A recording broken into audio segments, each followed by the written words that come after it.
What's going on, ladies and gentlemen? Welcome back to another video here on Pig City Hockey. And my oh my, is it great to have Jets hockey back. That Four Nations break was fantastic. God, I love watching Team Canada play. It was a hell of a good time. But nonetheless, though, Jets hockey is back and it is in full swing. The Jets have absolutely not skipped a beat whatsoever. They are playing just as consistent as they've been playing all year long. Coming out of that break, they had a chance to set their franchise record with a 9-game win streak. They were at 8 games, a chance to finally break that 8-game win streak mark and set a new one, and they did it against the St. Louis Blues in pretty sloppy fashion. You know, it was definitely not a perfect game. Eric Comrie was probably the star in that game, in my opinion, along with Gabriel Velarde. And honestly, Ehlers had a pretty good game too. But nonetheless, there was a lot of sloppy play. But coming out of a break, you can kind of expect that, especially considering you don't have Josh Morrissey and you don't have Connor Hellebuck starting. You're gonna have some guys making mistakes, and that's exactly what you got. But nonetheless, the Jets still came out and battled hard against a team that wanted that win in St. Louis, and they came out on top in overtime. In overtime, in a shootout. This was the first shootout of the year for the Winnipeg Jets. Kyle Connor gets the winner, walks it off, an absolute beautiful shot. You gotta love it. And the Jets set that franchise mark, and they continue to play great hockey. And when you look at the common theme coming out of this break is that there have been some teams that have not found their footing yet so far, these couple of games in after the breaks. And I think that the Jets, when you look at what the Jets are doing compared to what other teams are doing as well that have lost games, I think the Jets and these teams losing games, not playing as sharp, are kind of in the same boat. Even though the Jets are getting these fantastic wins, that St. Louis game was sloppy. There was a lot of mistakes. It was definitely a team coming out of a break, getting back into the full swing of NHL hockey. There were some mistakes, there were some sloppy passes, there's some miscues, and that's expected, right? It doesn't matter, because as long as you can keep battling and score enough goals to outweigh those mistakes and get bailed out by good goaltending, and they did. Eric Comrie was phenomenal in that game.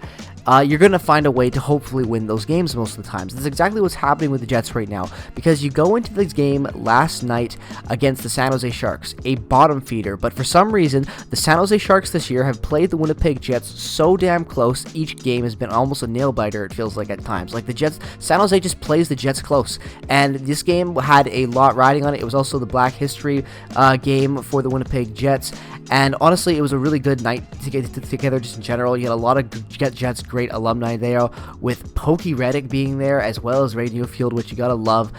Two great Jet 1.0 legends in the building, and I always love seeing that. Love seeing respect to the old OGs from Jets 1.0. You gotta love it. And this game, honestly, was really, really weird. Like, the Jets played a good game. They had a lot of good shots on net, but they just kept shooting it into the crest of the San Jose goaltender. They just kept, not really getting that, really clean look, I would say. And when they did get a clean look, they were just blatantly saved. Like, it was a blatant save. Like, every time they just could not put the puck in, but eventually they were finally able to get some luck.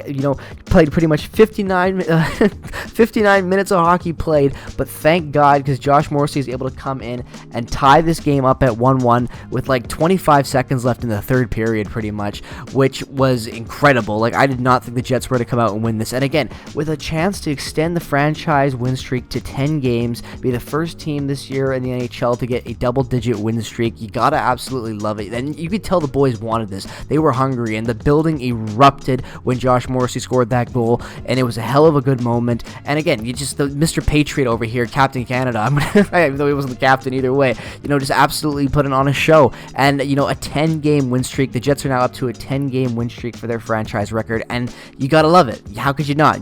We're Jets fans. This is the best time to see this happening this year. Has been incredible, and you gotta love it. And on top of it, the game winner in overtime being scored by Mark Scheifele, which means he finally gets 329, and he is officially the franchise leader in goals. Now, obviously, that is for Winnipeg Jets 2.0 history. He dethrones Ilya Kovalchuk, breaking away from one of those records from Atlanta finally, and just reassuring Mark Scheifele as Winnipeg Jets 1.0 GOAT as of now. Honestly, I know we've had some greats come through, and Hellebuck is a generational talent, but I think forward-wise, when you look at what Mark Scheifele's done consistently over his career with Winnipeg, he's been fantastic. And you know, and Josh Morrissey as well. He is such an important player on this team. He was so damn good tonight, and he was so instrumental in finding this victory, you know, and you just think about what this win gets. You get a double-digit franchise win streak now, 10-game win streak, and on top of that, you get a brand new franchise leader in goals. You know, this is a perfect game, a dramatic fashion. You gotta love it. This is why hockey is the greatest sport on the planet. You know, Scott Arniel really has his team bought in, and you can see, even though they're making mistakes, even though that they're, you know, not playing a perfect game per se, they're finding ways to win. And at the end of the day, that's all that matters. You know, a goal is a goal, a win is a win, 2 points is 2 points. It doesn't matter how you get them. All I want to see now is Kevin Cheveldayoff add to this team to make them even deeper. So let me know your thoughts in the comment section below. As always, thank you so much for watching this video. Peace and positivity as always. Follow me on Twitter, Instagram. Check out all the affiliate links down in the description below. I already just said that, repeating myself. It's a little bit late over here. I will see you all in the next one. Thanks so much for watching. Bye bye.